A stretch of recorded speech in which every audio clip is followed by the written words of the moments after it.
Welcome to another episode of Luxury Infinite. If you enjoy all things luxury, then subscribe and hit the bell icon so you never miss out on any of our latest and greatest uploads. Okay, let's get into today's video. Let's hope U.S. policymakers have woken up to the fact that the country is in a period of sclerosis, where its economic institutions seem to be inefficient along a variety of fronts. When things aren't working, one good idea is to look around and see which countries are doing better. Right now, Japan is one such country, but in many ways, Germany looks like the most successful economy in the developed world. But this wasn't always the case. It was a German economist who coined the term Eurosclerosis to describe the slow growth that plagued the country from the 1980s through the 1990s. In the late 2000s, even as the U.S. economy boomed, Germany's unemployment rate exceeded 10%, but almost a decade after the global financial crisis, the country has found its legs. Unemployment is down. Labor force participation has risen steadily.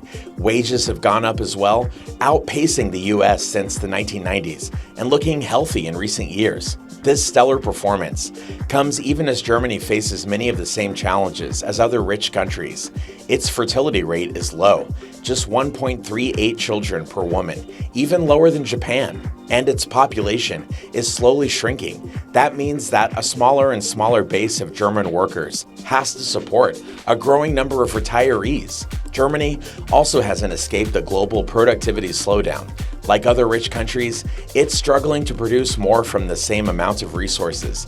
And Germany has also been dealing with the challenge of automation, possibly even more than the US. Only Japan has substantially more industrial robots than Germany. If, as some now claim, robots are a big threat to jobs and wages, German workers should be suffering, but instead, their wages have been growing at a steady clip, even as employment has risen. What is Germany doing right? The country has a very large state sector, generous welfare spending, and a trade unionization rate almost twice that of the US. Though the country did undertake a few free market reforms in the early 2000s, there has been no major wave of deregulatory mania, nor did Germany escape the 2008 financial crisis or the Great Recession, both of which hit it hard. In fact, political and financial instability in the European Union probably was a drag on the country.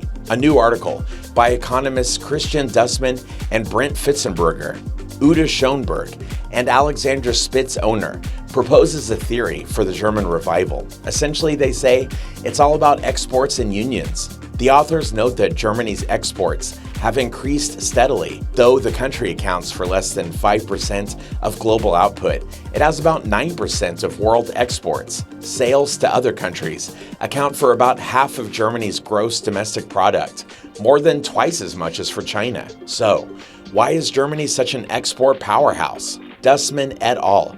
Attribute it to the country's wage competitiveness. In Germany, wages are set by collective bargaining at the industry and regional level, rather than at the company level, as in the US. According to the authors, German unions' willingness to hold down wages led to lower production costs in Germany, allowing the country to export more. And although it may seem counterintuitive at first glance, limiting wage gains eventually led to faster wage growth. Think about it.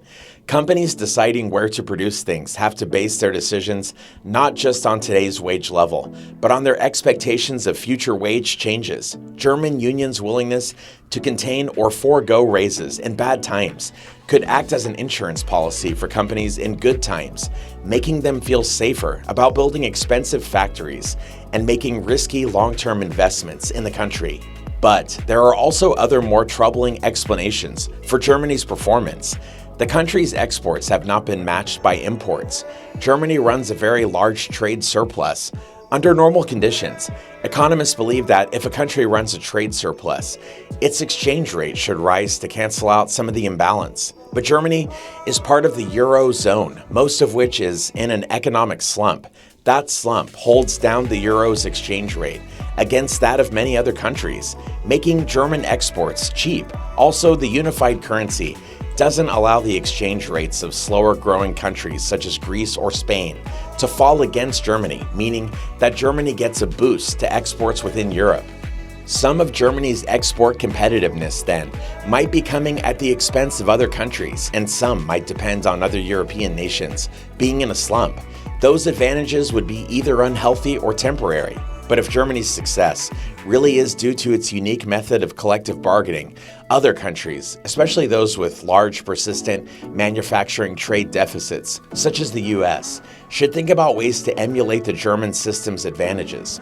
And with that, we've reached the end of this video, all about how Germany became Europe's richest country. If you enjoyed it and you found it interesting, don't forget to leave a like and subscribe for more content just like this. Well, thanks for watching, and we'll see you again in the next one.